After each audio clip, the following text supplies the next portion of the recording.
Greetings and welcome. I'd like to talk to you a little bit today about buying a new trumpet. This would apply particularly to the middle school, to high school, perhaps the comeback player who needs a new horn and doesn't want to buy a used one. So we'll address just learning how to go to the store to choose the instruments, to try them, what techniques can be used and the like. So first of all, I think it would be good if you have a private teacher or a director or somebody who's familiar with the music stores in your particular area to let you know who those are and give them a call and see if they can set up 2 or 3 or 4 brand new instruments for you to try. Before you go, though, I would suggest you do a good warm-up at home, including some long tones, the usual routine you might do so that you're warmed up and ready to go when you get to the store. Now, when you get to the store, and if you can, bring along your private teacher. This would be a good thing. Try each horn with some easygoing things. In other words, try each horn with the same material, musical material, each shot at it. So first of all, if you might decide to do some long tones.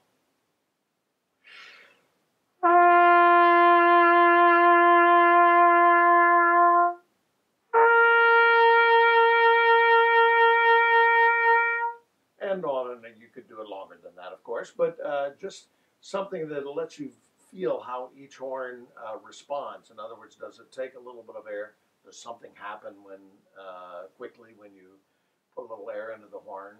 And from that, you can also get all 3 or 4 horns in tune with each other. Best to do that. And make sure that the dealer has the valves oiled before you go. So that's always a good tip because it's very frustrating to go in and have a horn and the valve sticks. You don't really want to try it, and it may give you a negative impression of the horn.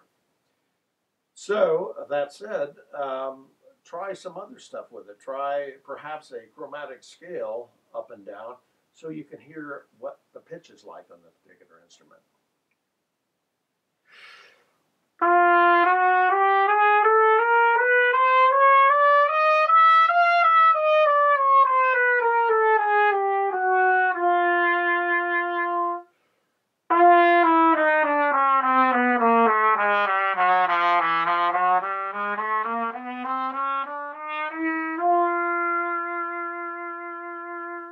This way you can perhaps get a sense of where the horn lays pitch-wise. This is very important because there are horns that have particular problems with the D, D sharp, and E at the top of the staff. Of course, everybody has a little issue with the low D and C sharp.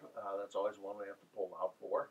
And even down into the very lowest notes. Occasionally low G and F sharp will be high. That's pretty typical. But the real test of it is when you get up towards that top part of the staff and see how these notes are in tune or not. Playing neutral. Try not to adjust immediately to what it is.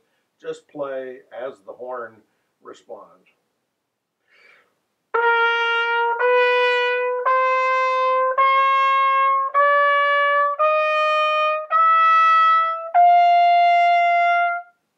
So you might find that there's a slight difference. Some horns there may be a big difference. There may be some really flat notes on those 3 particular notes, D, D sharp, and E. Now go down.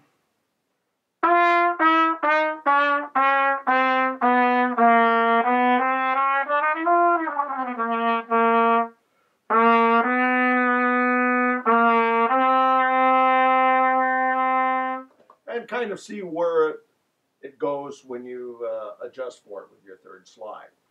This is a good way to kind of compare, especially different brands of horns, to see which one has the best pitch in terms of general overall pitch on the horn.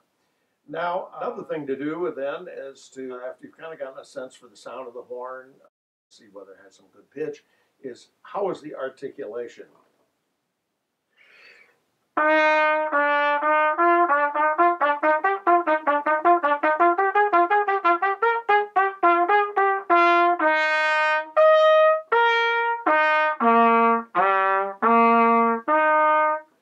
Kind of play something around the horn.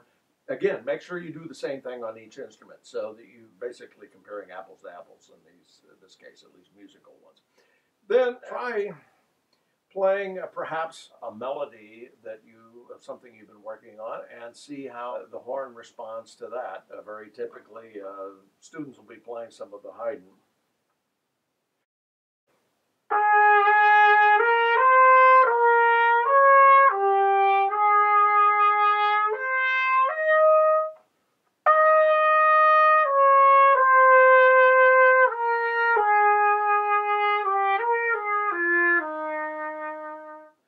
And compare each horn with that particular melody. Just play it as you would in a recital or a concert. That way you'll be able to, once again, compare. Now, you might want to do something that's a little more fanfarish, and oftentimes people are playing the Aratunian Concerto. This is a good one to test it on.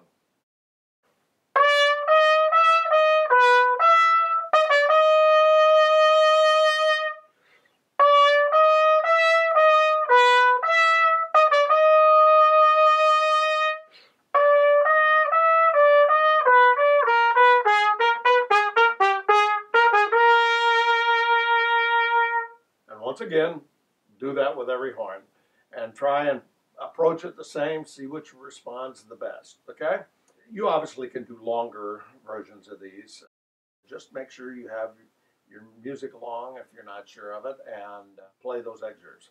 Now, those of you who are concerned about the upper register, which of course we as trumpet players always are, is to play into the upper register, not trying your favorite Maynard Ferguson lick, but fairly methodically, both slurred and tongued up to some of the top notes. If you've got a good high C, start maybe on the B flat below and do a couple of scales up to them.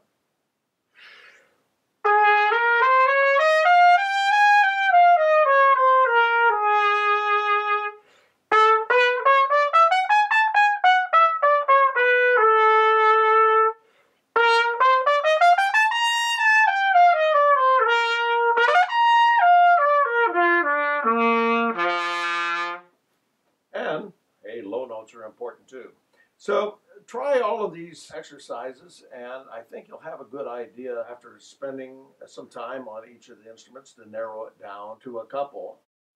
I think it comes down to which horn responds the best for you, which provides the most pleasing tone to yourself. It provides you a chance to play like you play. And then, you can pick, maybe get down to a couple of them and decide then, will it suit me for all of my playing? Obviously, one can change depths and bore size and the whole 9 yards of mouthpieces, so you can adjust somewhat for playing classical or playing big band jazz and the like by switching your equipment there. Not to worry too much about that, but it should be a horn that is overall a good all-around player. So that said, I would make your way to the music store and give some horns a try. The horn I play, and I've been playing on now for almost 2 years, is an accent. It's a professional level horn, but it's the model 941S. And they come with actually a professional mouthpiece, a Stork mouthpiece, the package that one can buy at the accent dealer, and the great torpedo bag case, which is almost indestructible, which is another great thing. So please have a good time trying out horns. Be methodical about it, and hope that you find a horn that you'll be able to use for many years.